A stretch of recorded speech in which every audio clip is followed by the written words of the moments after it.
Ini adalah rahasia tengah malam. Beranikah kau mendengarnya?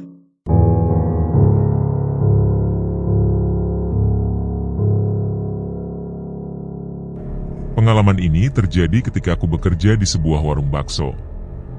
Meskipun lokasinya tidak begitu strategis, setiap hari warung ini mampu menjual ratusan porsi.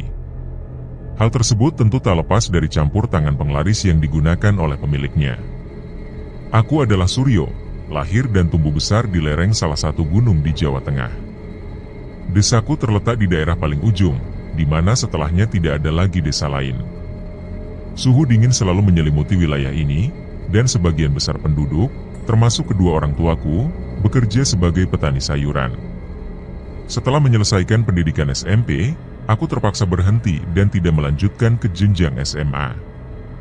Jarak SMA terdekat dari rumahku membutuhkan waktu tempuh sekitar 1,5 jam dengan sepeda motor, dan lebih lama lagi jika menggunakan bus. Tahun 2009 itu, hanya ada satu sepeda motor di rumah kami, yang biasa digunakan oleh orang tuaku untuk mengangkut hasil sayuran. Jika aku memaksakan diri untuk menggunakan sepeda motor itu, maka aku akan memutus mata pencaharian kedua orang tuaku. Karena tidak ingin membebani mereka, aku memutuskan untuk bekerja. Rasa penyesalan tampak jelas di wajah mereka karena tidak bisa memberiku kesempatan untuk melanjutkan pendidikan. Namun, aku memahami kondisi ekonomi keluarga yang sedang sulit. Setiap hari aku membantu orang tuaku merawat kebun. Namun suatu hari, aku meminta izin kepada mereka untuk bekerja di kota. Selain untuk mendapatkan penghasilan, aku juga ingin menghindari tradisi menikah muda yang ada di desaku. Tradisi tersebut membuat anak-anak yang putus sekolah, terutama perempuan, segera dinikahkan oleh orang tua mereka agar tidak lagi menjadi beban keluarga. Kehidupan setelah menikah pun tidak jauh berbeda dari kehidupan keluarga lainnya yang mengandalkan hasil kebun. Aku tidak ingin seperti itu. Aku memiliki cita-cita untuk memperbaiki rumah orang tuaku, bahkan jika bisa, membangun rumah yang kokoh untuk mereka. Pagi itu, aku bersama ayah berangkat menuju kota. Kami menempuh perjalanan dengan sepeda motor dan berkeliling mencari lowongan pekerjaan. Namun, dengan ijazah SMP yang kumiliki, sangat sulit menemukan pekerjaan. Lowongan di pabrik pun tidak ada yang menerima lulusan SMP. Setelah seharian penuh mencari, akhirnya kami menemukan sebuah warung bakso dengan tulisan, dibutuhkan karyawan cepat. Tanpa pikir panjang, aku dan ayah segera berbelok menuju warung tersebut. Aku masuk dengan perasaan segan dan bertanya kepada salah satu karyawan mengenai lowongan tersebut. Tak lama, aku diminta bertemu langsung dengan pemilik warung yang sedang duduk di lesehan bersama para pengunjung. Setelah memperkenalkan diri dan menyerahkan identitasku, pemilik warung, yang bernama Pak Ipul, memintaku untuk memanggil ayah masuk. Kami berbincang panjang lebar. Ayah menjelaskan mengapa ia mengizinkanku bekerja, dan aku mengungkapkan alasan kuat mengapa ingin bekerja di luar desa. Akhirnya, Pak Ipul memperbolehkanku untuk bekerja di warungnya. Aku merasa sangat gembira, begitu juga ayah. Wajahnya terlihat sumringah, meski lelah tampak jelas di wajahnya. Aku mulai bekerja di warung tersebut keesokan harinya. Awalnya, aku hanya bermodal nekat. Namun, seiring berjalannya waktu, aku mulai mengerti dunia perbaksoan. Dari menggiling daging sapi, menyiapkan bumbu, hingga menyajikannya, semua sudah aku kuasai. Sayangnya, seiring berjalannya waktu, warung itu mulai sepi. Bahkan, pernah dalam sehari hanya terjual 20 porsi bakso, meskipun letaknya sangat strategis, di pinggir jalan raya lingkar utara kota yang selalu ramai dilalui kendaraan, baik berplat lokal maupun luar kota. Hingga suatu ketika, kami semua dikumpulkan oleh juragan di lesehan sebuah warung sederhana. Mas-mas dan mbak-mbak yang bekerja di sana tampak tegang, sementara juragan memulai semacam rapat. Sudah hampir 5 minggu ini kondisi warung sangat sepi, dan omset yang didapat bahkan tidak cukup untuk membayar karyawan. Dengan suara yang terdengar berat, ia mengungkapkan bahwa ia terpaksa menggunakan uang pribadinya untuk menutupi kekurangan. Namun, kini situasinya sudah sangat mendesak, sehingga keputusan sulit harus diambil. Minggu depan, akan ada satu karyawan yang harus keluar demi menyelamatkan warung ini. Juragan berbicara dengan tegas dan lugas, meskipun jelas bahwa keputusan ini memberatkannya. Ia belum berani menyebut nama, tetapi dengan sangat terpaksa harus melakukannya demi keberlangsungan warung. Rapat itu berakhir dengan perasaan cemas yang menyelimuti kami semua. Malam itu, aku tak bisa tidur. Pikiran tentang siapa yang akan dikeluarkan dan bagaimana nasib kawan-kawanku terus berputar di kepalaku. Hingga akhirnya, aku membulatkan tekad untuk berbicara dengan juragan keesokan harinya. Keesokan paginya, aku bertemu dengan Pak Ipul dan meminta waktu untuk berbicara empat mata. Aku mengutarakan niatku untuk mengundurkan diri dari warung ini, agar rekan-rekanku yang sudah berkeluarga tetap bisa bekerja. Tentu saja, Pak Ipul sempat menolak karena namaku tidak ada dalam daftar yang akan ia keluarkan. Namun, aku meyakinkannya bahwa aku masih muda dan bujang, sehingga lebih mudah bagiku untuk mencari pekerjaan baru dibandingkan dengan rekan-rekanku yang sudah memiliki tanggungan keluarga. Akhirnya, dengan berat hati, ia merelakanku untuk pergi. 3 hari kemudian, aku berpamitan kepada Pak Ipul dan rekan-rekan kerjaku. Tangis haru mengiringi kepergianku saat aku membawa tas berisi pakaian dan mengendarai motor Supra yang aku beli dari gajiku selama bekerja di sini. Aku berkeliling kota, mencari lowongan pekerjaan. Hingga mataku tertuju pada sebuah minibus yang masuk ke jalan kecil di sebuah kampung dengan papan bertuliskan, "Bakso Pak J." Rasa penasaran membawaku mengikuti minibus itu, hingga aku menemukan sebuah warung bakso yang sangat ramai. Bahu jalan sepanjang kira-kira 500 meter penuh dengan mobil-mobil pengunjung yang parkir. Aku terheran-heran dengan keramaian ini dan memutuskan untuk mencoba baksonya. Namun, saat aku tiba, tak ada satupun tempat duduk yang tersedia.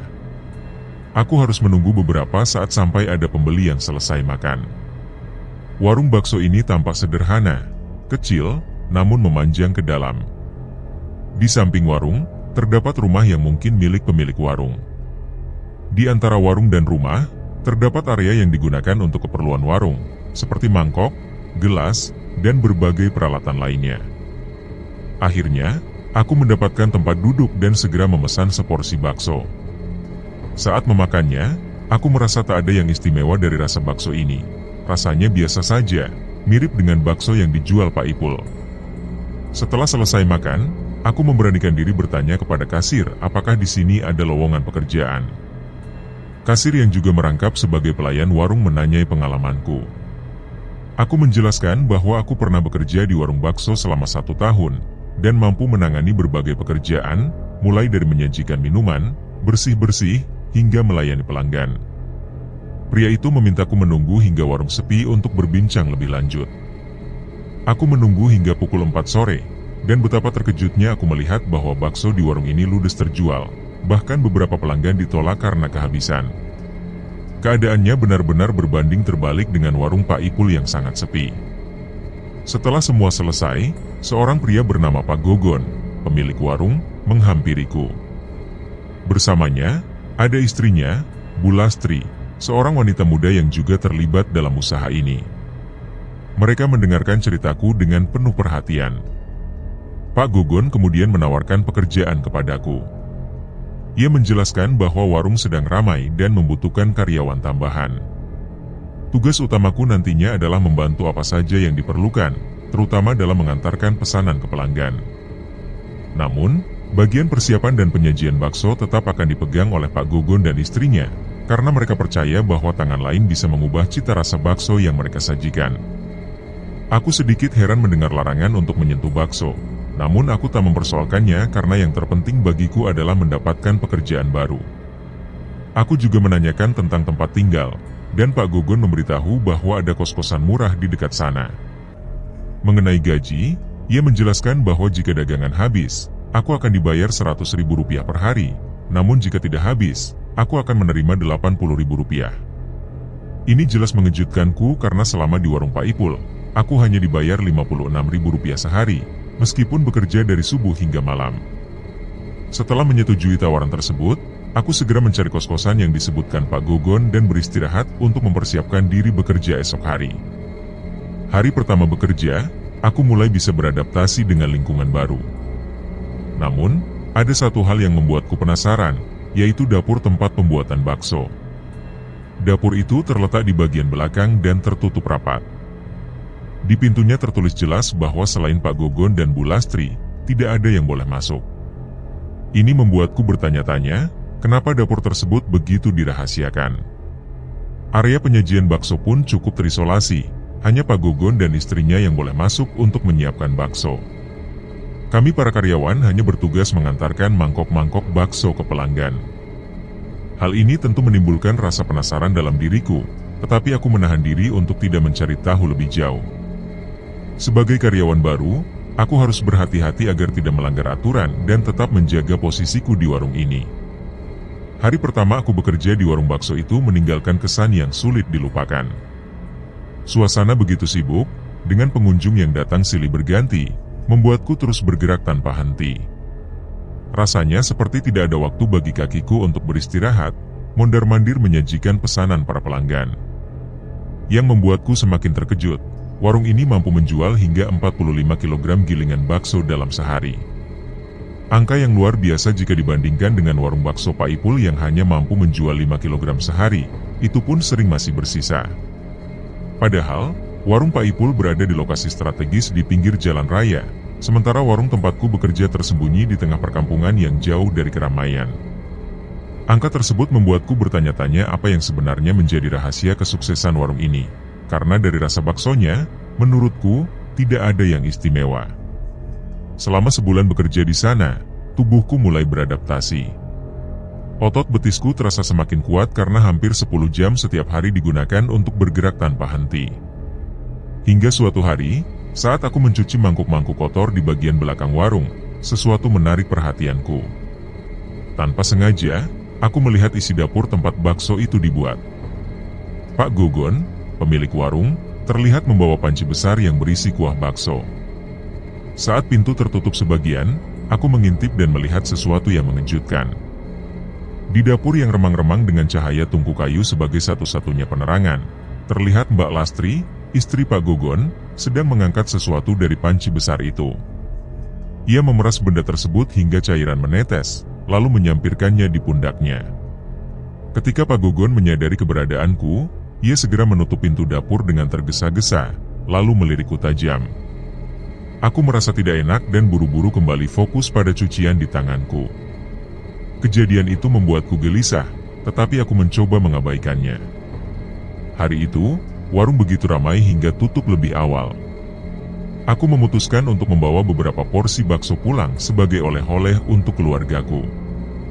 Setibanya di rumah, mereka segera menyantap bakso tersebut. Awalnya mereka menikmati rasanya, tetapi semakin lama rasa kuah itu menjadi hambar, seperti kehilangan cita rasa sama sekali. Bahkan adikku menyebutnya seperti air putih. Aku pun mencoba mencicipi, dan benar saja, rasa kuahnya benar-benar hilang. Meski aku berusaha mengalihkan perhatian mereka dengan alasan bahwa bakso yang dingin memang kurang nikmat, dalam hati aku tidak bisa berhenti memikirkan hal ini. Keesokan harinya adalah hari liburku. Aku memanfaatkan waktu untuk membantu pekerjaan orang tua dan beristirahat. Ketika aku kembali bekerja, suasana warung terasa berbeda. Warung yang biasanya ramai mendadak sepi. Hingga jam makan siang, hanya 35 porsi bakso yang terjual. Aku mencoba berpikir positif, mungkin ini karena sudah tanggal tua sehingga banyak orang berhemat. Namun, firasatku berkata lain. Saat istirahat, aku mendengar bisikan rekan kerjaku, Pak Sukir, yang tampak gelisah. Ia menyuruhku untuk mencari pekerjaan lain secepatnya. Pernyataannya membuatku kaget, tetapi ia tidak mau menjelaskan alasannya. Malam itu aku memutuskan untuk mengajaknya berbincang lebih lanjut di luar warung, tetapi ia hanya menanggapi singkat dan menghindari pertanyaan lebih jauh. Hari berikutnya, suasana warung semakin sepi. Hingga sore hari, hanya 19 porsi bakso yang terjual. Aku juga menyadari Mbak Lastri tampak pucat dan kurang sehat, tetapi ia tetap memaksakan diri bekerja. Tak lama, tubuhnya ambruk, dan darah keluar dari mulutnya. Kami semua panik dan meminta Pak Gogon segera membawanya ke rumah sakit. Namun, hal aneh terjadi. Saat mobilnya mulai bergerak, aku menyadari arah yang diambilnya bukan menuju rumah sakit, melainkan ke arah yang berlawanan. Aku merasa ada sesuatu yang tidak beres, tetapi tidak punya keberanian untuk menyelidikinya lebih lanjut. Warung tetap buka meskipun suasananya begitu sepi. Ketika aku hendak melanjutkan pekerjaan, aku melihat tutup dandang bakso sedikit terbuka, dan uap panas mengepul. Aku menyadari bahwa butiran bakso di dalamnya perlu disirami kuah agar tidak kering. Ketika tutup dandang bakso itu kubuka, mataku langsung tertuju pada sesuatu yang mengejutkan. Saat aku mulai mengambil kuah menggunakan centong, ada benda tak terduga yang terangkat bersamanya. Pemandangan itu membuatku jijik sekaligus tidak percaya. Di dalam dandang besar itu, aku menemukan bra, benda yang biasa digunakan perempuan. Tubuhku kaku sejenak karena keterkejutan. Para karyawan lain yang melihat ekspresiku mulai mendekat untuk mengetahui apa yang terjadi. Mereka, yang sejak tadi duduk karena warung begitu sepi, tak bisa menahan rasa penasaran. Ketika centong itu kuangkat lebih tinggi, bra tersebut semakin terlihat jelas. Wajah-wajah yang tadinya penuh rasa ingin tahu berubah menjadi mual. Beberapa bahkan menutup mulut, berusaha menahan perasaan tak nyaman. Seorang karyawan senior, Mas Dikin, meminta aku segera menaruh kembali bra itu. Nadanya serius dan tak ingin ada perdebatan lebih lanjut. Meski merasa bahwa ini adalah sesuatu yang tidak seharusnya diabaikan, aku memilih mengikuti ucapannya. Mas Dikin, yang telah bekerja di warung ini sejak awal, dikenal sebagai orang kepercayaan Pak Gogon dan Mbak Lastri, pemilik warung. Setelah kejadian itu, Mas Dikin mengumpulkan semua karyawan di area lesehan. Ia tampak serius, sementara suasana di antara kami dipenuhi rasa ingin tahu sekaligus kekhawatiran. Dengan nada tenang tetapi tegas, ia mulai berbicara. Ia mengungkapkan bahwa ada sesuatu yang selama ini ia simpan demi kebaikan semua orang, tetapi kini tak lagi bisa ia pendam. Mas Dikin memulai penjelasannya dengan menyinggung dapur yang berada di area terlarang. Tidak seorang pun, selain Pak Gogon dan Mbak Lastri, diizinkan masuk ke sana. Ia kemudian mengingatkan kami bahwa tidak ada satupun karyawan di warung ini yang berasal dari desa sekitar. Hal itu membuat kami saling pandang, menyadari kebenaran ucapannya. Kami semua adalah pendatang yang tidak memiliki koneksi langsung dengan masyarakat setempat. Mas Dikin melanjutkan dengan pertanyaan lain yang lebih menggugah pikiran. Ia bertanya apakah ada di antara kami yang pernah melihat warga sekitar makan di warung ini. Sejenak, aku mengingat kembali pengalaman selama bekerja di sini. Tidak pernah sekalipun aku melihat tetangga kosku atau warga lain mampir ke warung ini. Ternyata, rekan-rekan kerjaku juga merasakan hal yang sama. Mas Dikin menjelaskan bahwa warga setempat sebenarnya mengetahui sesuatu yang tidak beres di warung ini. Mereka memilih untuk diam dan menjauhi tempat ini daripada terlibat dengan hal-hal yang berbau mistis atau membahayakan. Ia juga mengungkapkan bahwa ada kisah kelam di balik kehidupan Pak Gogon dan Mbak Lastri, termasuk fakta bahwa pasangan ini pernah memiliki anak yang kini telah tiada. Mas Dikin mulai menceritakan bagaimana ia, yang bersahabat dekat dengan Pak Gogon, menyaksikan langsung peristiwa itu. Suatu hari, saat ia berkunjung ke rumah pasangan tersebut, ia mendapati tubuh anak sematawayang mereka, Sinta, terbujur kaku di kamar. Saat hendak mengajak warga untuk membantu prosesi pemakaman, Pak Gogon dengan tegas menolak. Dengan nada yang meyakinkan, ia meminta Mas Dikin untuk membantunya secara pribadi. Pak Gogon kemudian mempersiapkan sebuah liang di pelataran rumahnya. Setelah selesai menggali, tubuh Sinta yang telah terbungkus kain kafan dimasukkan ke dalam lubang tersebut. Namun, bukannya langsung menutup lubang itu dengan tanah, Mbak Lastri memasukkan sejumlah pakaian dalam perempuan ke dalamnya. Mas Dikin yang menyaksikan hal itu hanya bisa terdiam, tubuhnya seperti terpenjara oleh situasi yang tak masuk akal. Setelah lubang itu ditutup, pasangan tersebut membawa Mas Dikin ke dalam rumah. Beberapa saat kemudian, Mbak Lastri keluar dengan membawa uang dalam jumlah besar.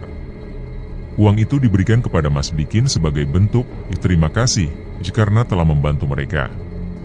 Ia juga diajak untuk bekerja di warung bakso yang akan segera mereka dirikan.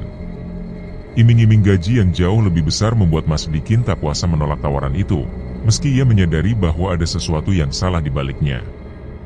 Pekerjaan membangun warung bakso yang dimulai oleh Mas Dikin akhirnya selesai setelah 4 minggu penuh pengerjaan. Warung tersebut berdiri megah di pelataran rumahnya, memancarkan harapan baru.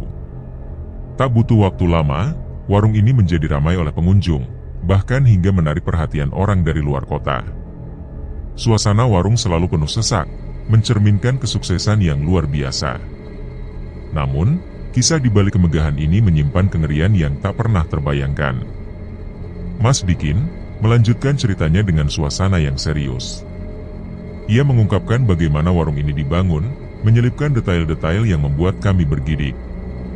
Ketika Mas Dikin tengah melanjutkan ceritanya, sebuah kejadian tak terduga terjadi.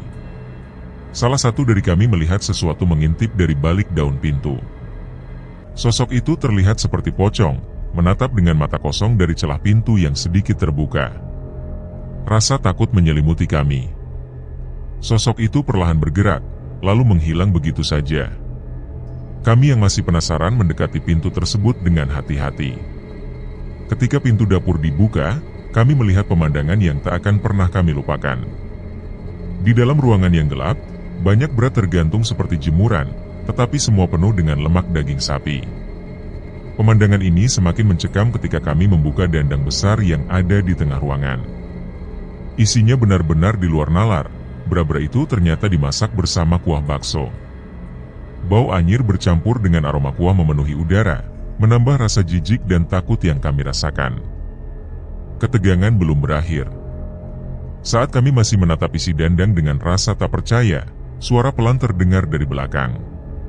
Ketika menoleh, kami melihat sosok pocong kecil bergelantungan di salah satu balok kayu. Kain kafannya lusuh, dan ia berayun pelan, seperti tengah bermain di antara berai yang bergelantungan. Rasa takut kami memuncak, membuat kami segera berlari keluar dan menutup pintu dapur dengan rapat. Kengerian yang baru saja kami saksikan menyisakan ketakutan mendalam di hati semua orang. Hari itu, Mas Dikin menyarankan agar kami bersikap seolah-olah tidak terjadi apa-apa ketika Pak Gogon dan Mbak Lastri kembali. Namun hingga malam tiba, pasangan pemilik warung itu tak kunjung pulang. Akhirnya, kami memutuskan menutup warung lebih awal karena hari itu memang sepi pengunjung.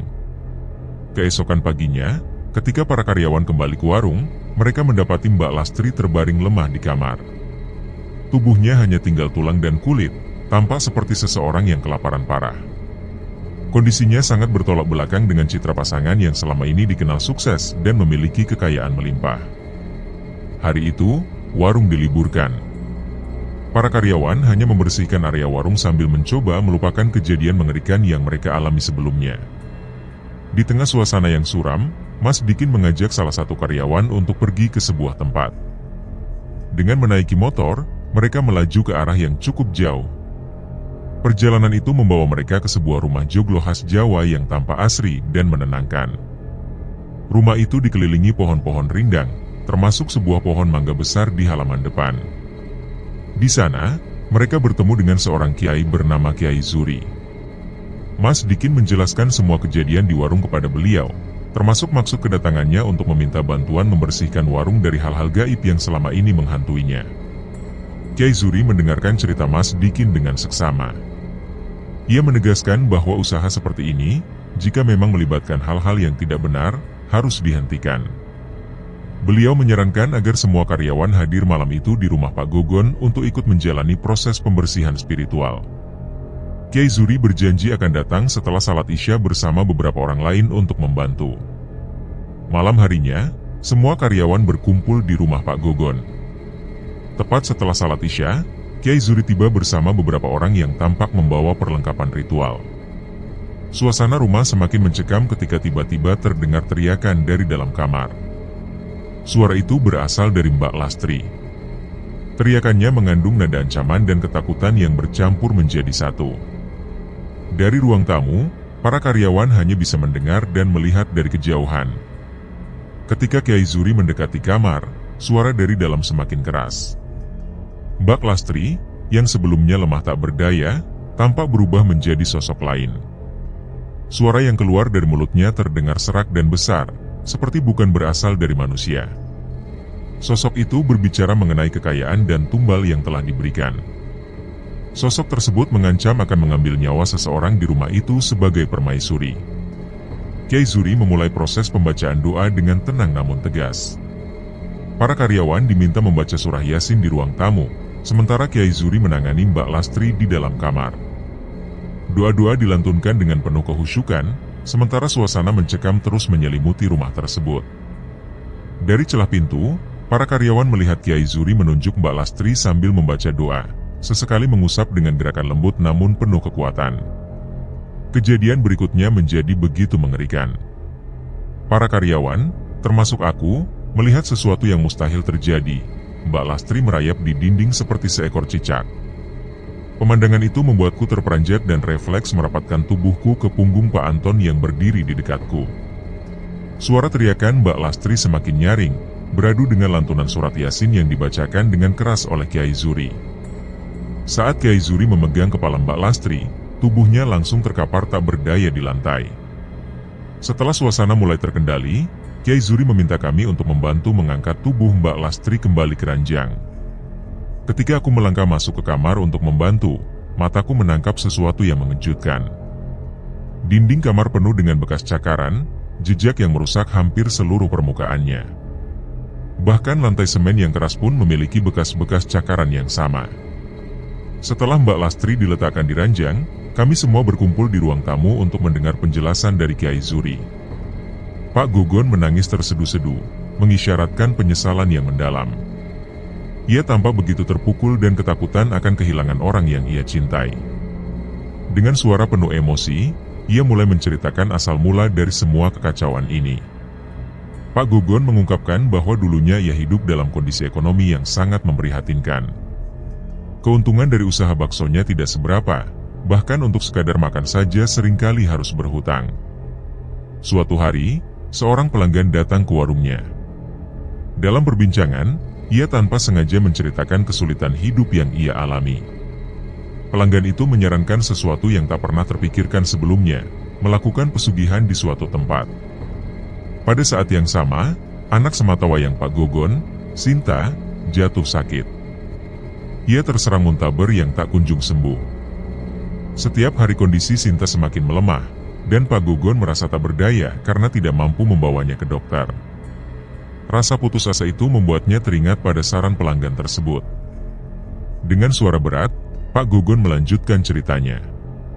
Ia mengatakan bahwa pesugihan tersebut membutuhkan tumbal.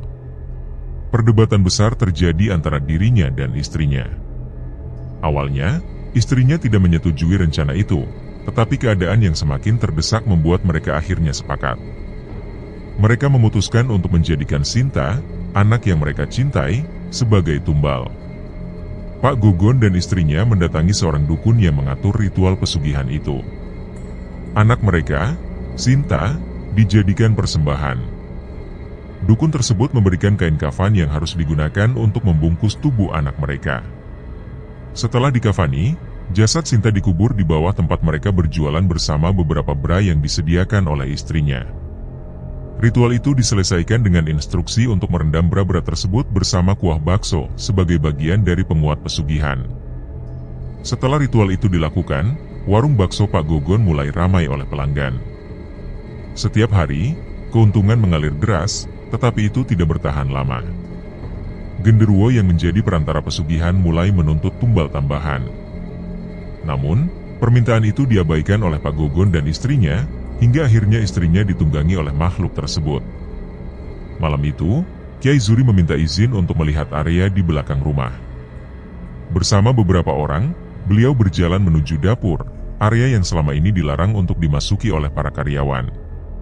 Saat Kiai Zuri memasuki dapur, bra-bra yang tergantung di sana mulai berayun, meskipun tidak ada angin yang berhembus. Setelah mengamati sekeliling, Kiai Zuri berjalan menuju dandang besar yang terletak di pojokan. Ketika penutup dandang diangkat, sesosok makhluk hitam tiba-tiba keluar dari dalamnya. Makhluk itu merayap ke dinding, tubuhnya terlihat mendidih, dan cairan hitam yang memancar dari tubuhnya berbau tajam, menyerupai aroma kuah bakso. Dengan penuh perlawanan, makhluk itu akhirnya berhasil ditangkap oleh Kiai Zuri dan beberapa orang yang membantunya. Setelah menangkap makhluk tersebut, Kiai Zuri meminta cangkul. Ia menunjuk satu sudut di dapur dan meminta tanah di sana untuk digali. Setelah menggali cukup dalam, sesuatu yang terbungkus kain kafan ditemukan. Sebelum membukanya, Kiai Zuri membaca doa, dan setelah itu jenazah yang masih utuh terbungkus kain kafan itu diangkat ke permukaan. Malam itu, suasana terasa begitu mencekam. Aku berdiri di depan pintu dapur, menunggu Kiai Zuri yang masih berada di dalam, menghadapi sesuatu yang tak terbayangkan. Di dalam rumah, beberapa rekan lainnya sibuk menemani Mbak Lastri yang masih terkapar, tak berdaya melawan kekuatan yang telah merasuki dirinya. Dari dalam dapur, terdengar suara gemuruh seperti panci yang terjatuh, disusul dengan deru pintu yang seakan diterpa angin kencang. Suara-suara itu datang silih berganti, membuat kami yang berada di luar semakin tegang. Jeritan makhluk yang memekakan telinga membuat suasana semakin mencekam. Tidak hanya kami yang terdiam dalam ketakutan, warga sekitar yang penasaran mulai berkumpul di depan rumah, mendengarkan suara-suara aneh itu. Aku merinding, bulu kuduku berdiri mendengar suara-suara menyeramkan yang terus bergema dari arah dapur.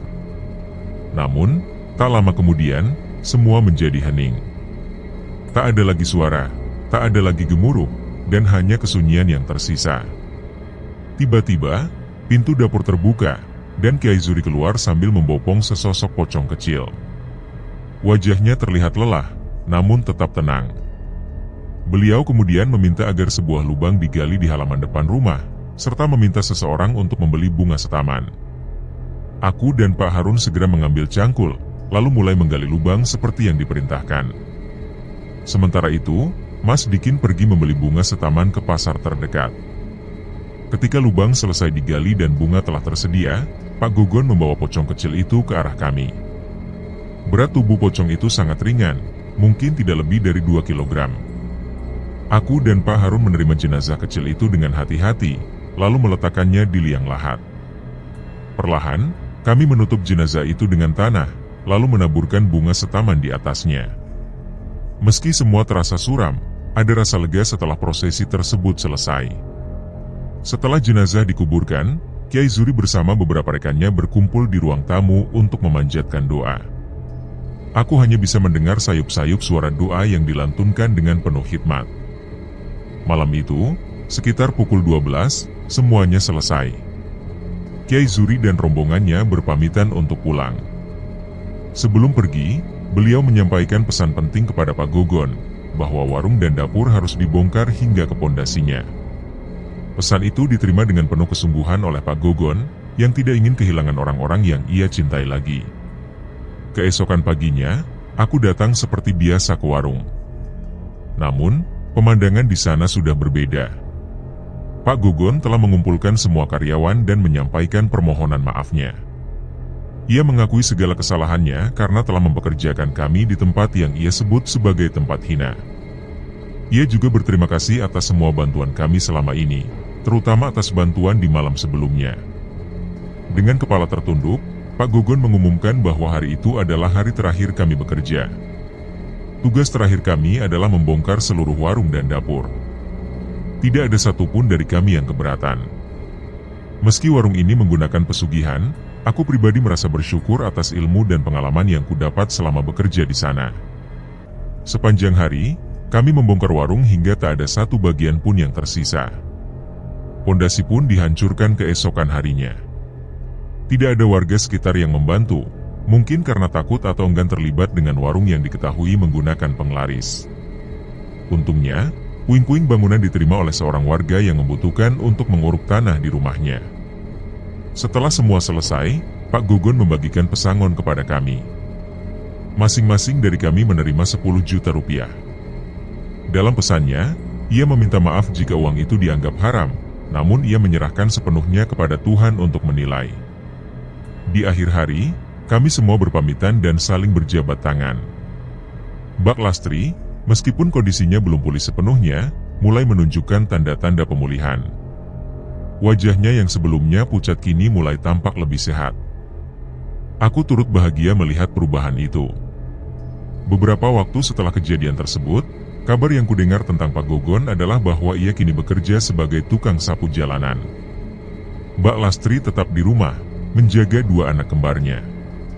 Sementara itu, aku memulai babak baru dalam hidupku. Berkat ilmu yang kudapat selama bekerja di warung bakso, aku berhasil membuka warung bakso kecil di desaku. Meski hanya beratapkan terpal, Warung itu selalu ada pembeli setiap harinya. Tidak ramai, namun cukup untuk menghidupi keluargaku.